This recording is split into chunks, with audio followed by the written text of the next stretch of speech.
Hello बच्चों, last video में हमने वार्मिंग अप क्वेश्चंस के आंसर्स और पोयम का एक्सप्लेनेशन देखा था। इस वीडियो में हम पोयम के बाद के जो एक्सरसाइजेस हैं वो सॉल्व करेंगे। तो आपका फर्स्ट क्वेश्चन है, pick out from the poem 2 lines each that reflect an optimistic या positive attitude and pessimistic या negative attitude। ऑप्टिमिज्म का मतलब होता है सकारात्मक सोच रखना, पेसिमिज्म का मतलब होता है नेगेटिव या नकारात्मक सोच रखना। तो इसके आंसर्स यहाँ पे मैंने बना दिए हैं। ऑप्टिमिज्म का आंसर है enjoy them as they fly and if the shower will make the roses bloom। Pessimism का आंसर है sometimes there are clouds of gloom and oft a little morning rain. तो ये क्वेश्चन फर्स्ट वाले question का आपका answer है। Second question है, give other ly adverbs of similar meaning for the following, use a thesaurus if needed. So यहाँ पे ly adverbs of similar meaning means synonym भी हम इसे कहते हैं। तो हमें similar sounding word with similar meaning word यहाँ पे लिखना है।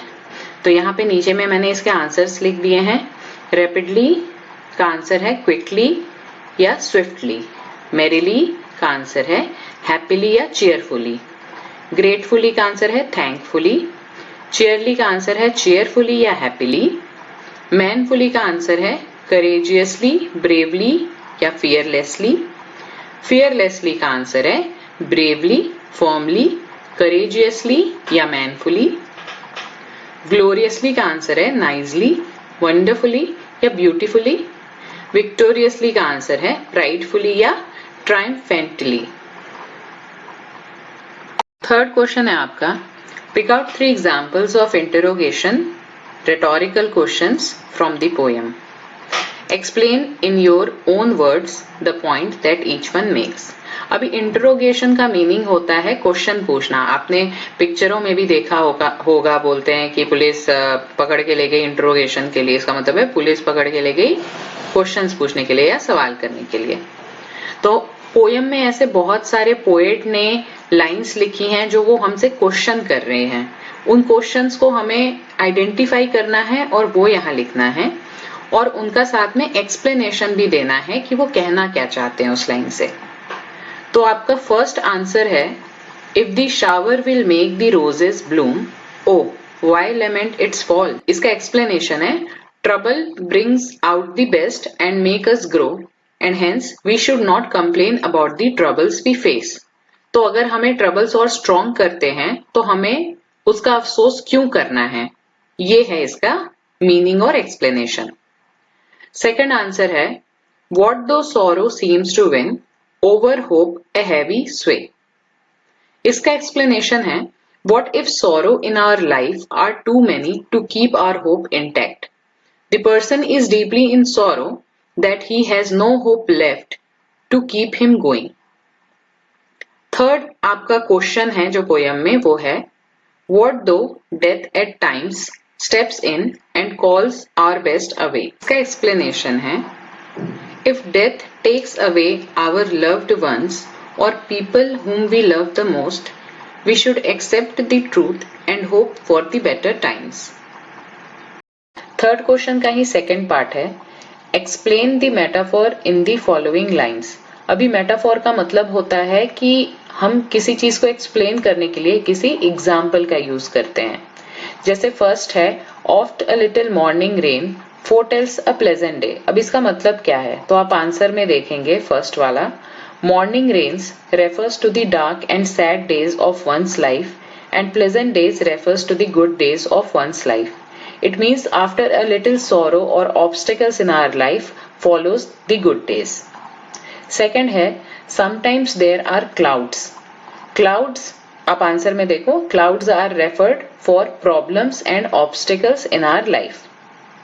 थर्ड है, the shower will make the roses bloom. Third वाले का आंसर है, shower refers to the hardship of life, roses refer to the happiness that follows hardships. Fourth है, life sunny hours fled by and fourth का answer है, the metaphor compares life's event to sunny hours that pass by lightly and swiftly. It means happy times pass quickly, so we should enjoy each and every moment. Third ही question का third part है pick out 4 examples of personification, write what is personified in each. अभी इसका personification का मतलब ये होता है कि किसी नॉन लिविंग थिंग को, नॉन लिविंग ऑब्जेक्ट को आप एज अ पर्सन दिखाते। आपने सुना होगा महंगाई ने कमर तोड़ दी। एक्चुअली महंगाई ने कमर तोड़ी नहीं होती है, हम सिर्फ बोलते हैं वैसा कि उसने कमर तोड़ दी, यानी उसको एक इंसान की तरह दिखाया जाता है। वैसे ही पोयम में भी कुछ लाइन्स हैं जो हमें यहाँ पे लिखनी है। इसका फर्स्ट आंसर है सॉरो सीम्स टू विन। इसमें सॉरो इज पर्सनिफाइड, यानी कहा गया है कि दुख जो है वो जीत रहा है। सेकंड आंसर है डेथ स्टेप्स इन, यहाँ पे डेथ जो है वो पर्सनिफाइड है। थर्ड आंसर है yet hope again elastic springs unconquered though she fell, hope is personified. यहाँ पे कहा गया है कि होप जो है वो एक इलास्टिक की तरह होती है, वो वापस से उठ के खड़े हो जाती है। फोर्थ आंसर है can courage quail despair, means क्या साहस को भी कोई हरा सकता है। इसमें करेज जो है वो पर्सनिफाइड है। थर्ड क्वेश्चन का लास्ट पार्ट है and calls our best away is a gentle way of expressing the unpleasant idea of a loved one dying. It is an example of euphemism. Think and write down 3 or 4 ways in which we can express the idea of death in a tactful and gentle manner. ये sentence में कहा गया है कि death comes and calls our best away, means मौत आती है और हम जिन्हें प्यार करते हैं उन्हें लेके चले जाती है।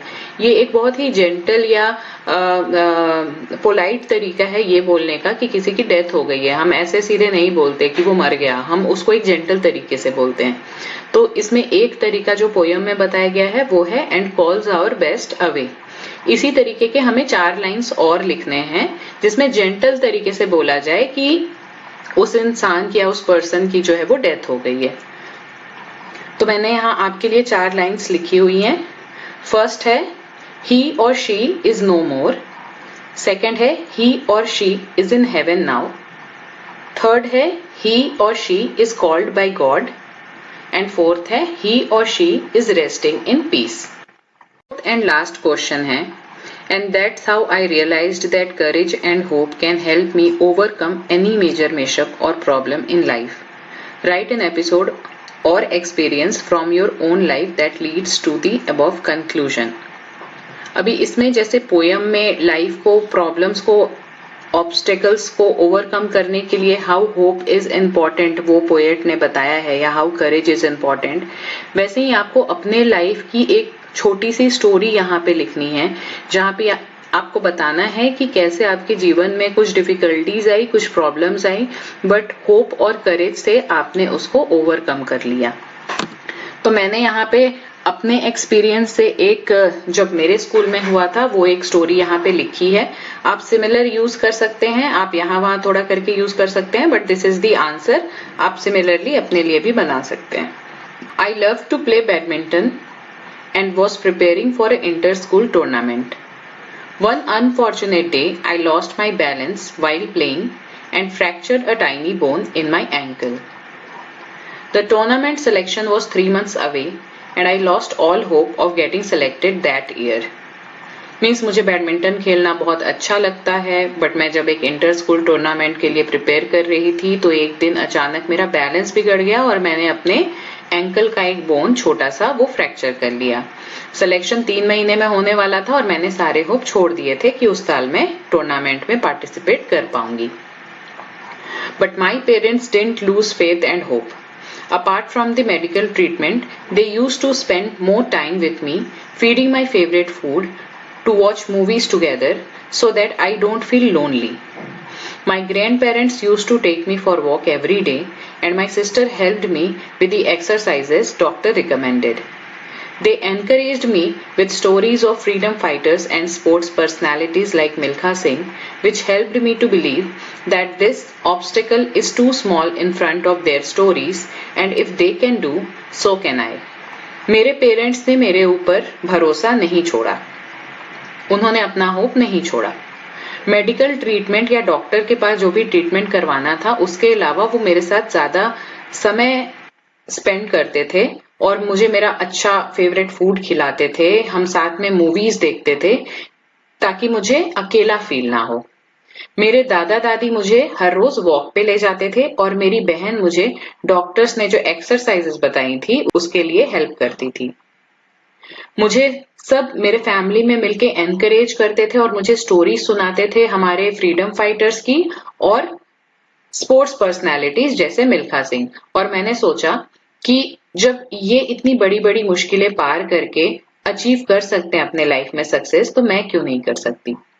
After a month, slowly started running and regained my pace of again practicing for the tournament with the help of my teacher.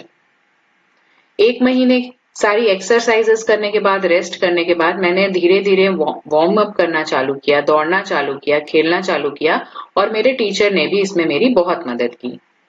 उस साल मैं इंटर स्कूल कंपटीशन जीत गई और ये सब कुछ मैंने साहस से और उस उम्मीद से किया कि मैं भी कर सकती हूँ और मेरे फैमिली और मेरे टीचर्स ने भी ये करने में मेरी बहुत मदद की। तो बच्चों, इसमें हमने पोयम के बाद के सारे एक्सरसाइजेस कवर कर लिए हैं। मिलते हैं इस फर्स्ट यूनिट के सेकंड चैप्टर के साथ। अगर आपको वीडियो अच्छा लगा हो तो प्लीज लाइक कीजिए और आप फर्स्ट टाइम इस चैनल पे हैं तो सब्सक्राइब कीजिए। मिलते हैं नेक्स्ट वीडियो में।